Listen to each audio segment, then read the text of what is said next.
ఏది ఏ మరణపు శక్తి ఆయన ఆపలేదు. వీళ్ళు పెద్ద రాయిని బొల్లించారు. ఆపేసింది ఆ రాయి. కాపలా కాసేది 10 మందిని రాత్రి బాబులు నిద్రపోకుండా కాపలా కాయరా అంటే వాళ్ళు తూలిపోతా ఉన్నారు, నిద్రపోతా ఉన్నారు. ఆయన ఎప్పుడు వచ్చాడు, ఎప్పుడు బయటకు వచ్చాడు ఎవరికి తెలియదు. స్తోత్రం. ఆయనని ఎవరు ఆపలేరు. ఆయన ఆత్మస్వరూపిగా మహిమ కలిగిన దేహముగా. మహిమ కలిగిన దేహం అంటే ఈ శరీరం కాదు, మహిమ శరీరం. ఈ గోడ నుంచి కూడా బయటకు పోవచ్చు అంటే గోడ కూడా ఆపలేదు మనిషిని.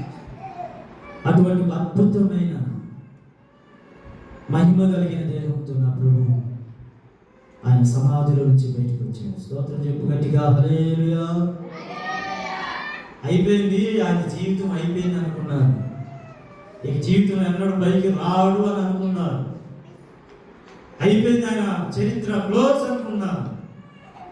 కానీ అక్కడి నుంచి ఎక్కడైతే సమాధి చేయబడ్డాడో అదే స్థలము ప్రపంచానికి ప్రసంగ వేదికగా మారి అక్కడి నుంచి నా ప్రభు ప్రపంచానికి తెలియచేయబడ్డాడు. స్తోత్రం చెప్పు గట్టిగా. హల్లెలూయా. యోసేపును చెరసాలలో బంధించి ఇక యోసేపు చరిత్ర అయిపోయింది, ఇక బయటికి రాడు అని అనుకున్నారు అందరూ. కానీ అదే చెరలో నుంచి అదే స్థలంలోనే ఉండి దేశాన్ని పరిపాలించే గొప్ప అధిపతిగా బయటకు వచ్చాడు యోసేపు. స్తోత్రం. దానియేలు సింహాలను వేసినప్పుడు ఇక దానియేలు చరిత్ర అయిపోయింది అనుకున్నారు అందరూ.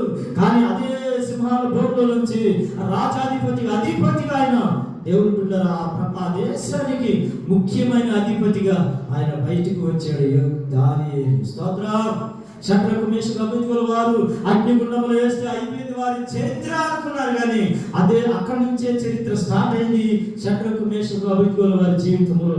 ఈ షడ్రకు మేషకు అబేద్నెగో వారి దేవుడే నిజమైన దేవుడని చాటి చెప్పగలిగిన గొప్ప వ్యక్తులుగా వారు బయటికి రాగలిగారు. ఆమేన్.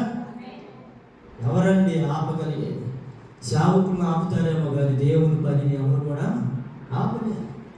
ఈ రోజున చాలా మంది ఈ సమాధి దగ్గర రాయిని బోధించినట్లుగా బయటికి రాకుండా ఆపలని బుద్ధి పట్టారు. కానీ వారు ఎంత రాకుండా చేయాలని వారు ఆటంకపరిచిన దేవుని శక్తిని ఎవరు కూడా ఆపలేరు. ఆమేన్. హల్లెలూయా. దేవుడు